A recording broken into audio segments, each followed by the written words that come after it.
Welcome to Recollection Mall. If you were a mall rat like me or spent your formative years hanging out or getting dragged to the mall by your parents or parental units, then you've come to the right channel. Have you ever gone into your childhood, teenage, or current mall and wondered, wasn't there a store or restaurant there? So let's take a trip down memory lane and take a deep dive into this mall's history of yesteryear. Be sure to stick around to the end of the video and take my mall survey. I want to see if you, the viewer, were paying attention to my video.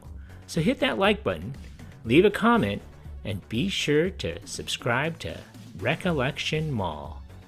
Thanks.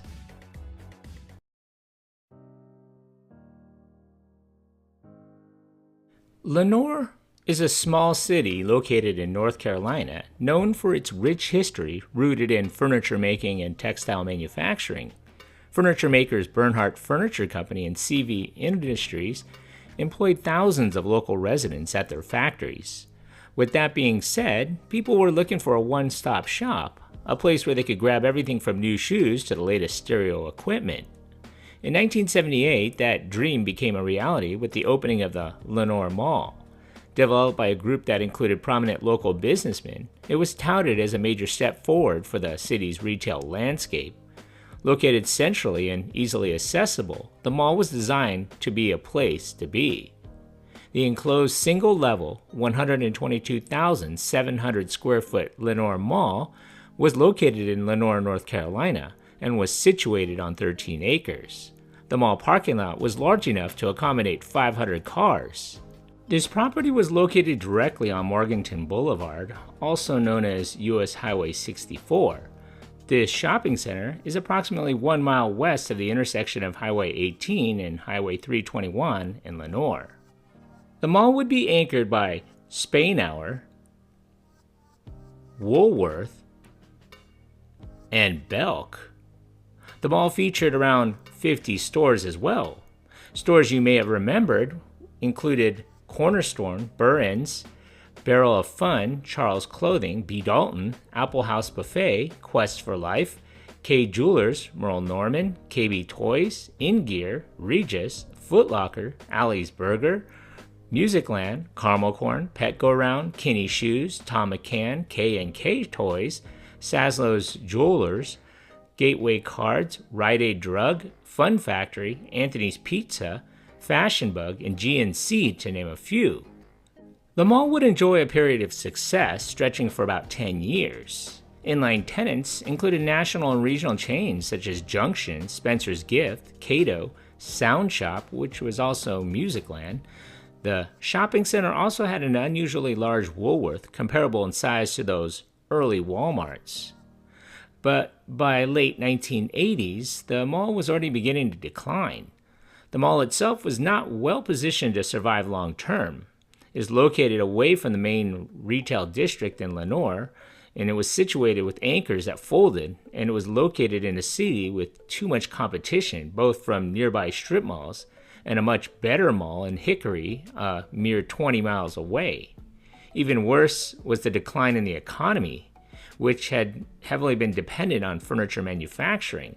All of the furniture factories had closed their plants, outsourced jobs, and downsized operations in a city, resulting in fewer people to shop and a higher poverty rate.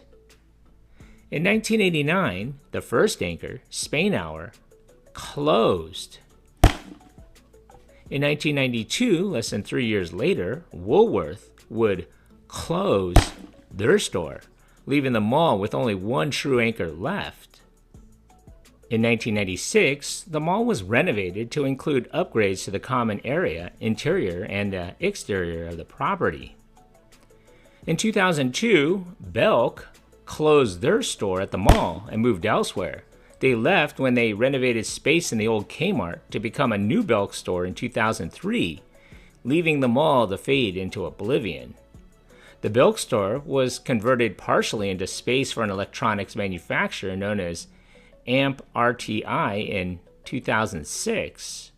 Woolworth was also converted during this time into a medical facility with Quest for Life Medical Center as the main tenant in that building, and the Spainhours was recycled as a showroom for Bernhardt. In addition, a church called The Rock took over the large inline space next to the old Woolworths, and a few local shops continued to operate within the mall. Over the next 5 years, thousands of former furniture makers would lose their jobs as furniture plants closed their doors after they were outsourced their jobs for cheaper workers overseas. In 2007, the internet search giant Google announced that it would take advantage of the area's underused electric power grid, cheap land, and robust water supply to build a server farm, a building full of computers that will become part of the company's worldwide network. By that time, the facility had largely ceased to function as a traditional retail mall, with portions occupied by a church and the parking lot used by the nearby Google facility employees.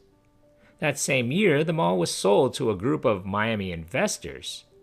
The Rock Church would move out, and by the 2010s, GNC and the only other store was the Christian bookstore known as the Cornerstone, located next to the main mall entrance.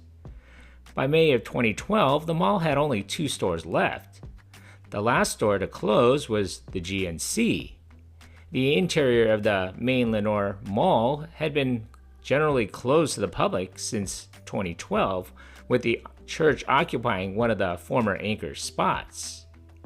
Waterfly Church purchased the former Belk building in 2017 and completed renovations to turn it into an auditorium and office. In 2021, Mustard Street Management, a company based in Rochester, New York, purchased the major portion of the building between Waterlife Church on the far north, which was once Belk's, and Quest for Life's Wellness Center on the far south. It was converted into storage units by CubeSmart. In January of 2025, human remains were found behind the mall in the woods. They responded to the old mall off of Morganton Boulevard and found a person in a wooded area. Investigators said the victim may have been in that spot for a while. It's not clear how the person died at the time of the reporting. He was later identified as a 59-year-old man who had been reported missing about 4 months before. Today, the Lenoir Mall is nothing like it was in its heyday in the 1980s. Anchors began to leave, creating large voids that were difficult to fill. Smaller independent stores, once the lifeblood of the unique mall experience, found it harder to compete. The foot traffic that once energized the corridors began to dwindle. The mall that was once a source of civic pride became a symbol of changing retail reality. Congratulations! Still here? It's over. When I find you. Pop quiz, hotshot. This is only a test. So if you've gotten this far into the video, thanks. So how many anchor stores closed or changed names at this mall? So if your answer was 3, give yourself a hand. You were paying attention. Thanks for watching. So what are some of your memories of this mall? Leave a comment below, and don't forget to subscribe to Recollection Mall. Add your name to the mall directory. Thanks.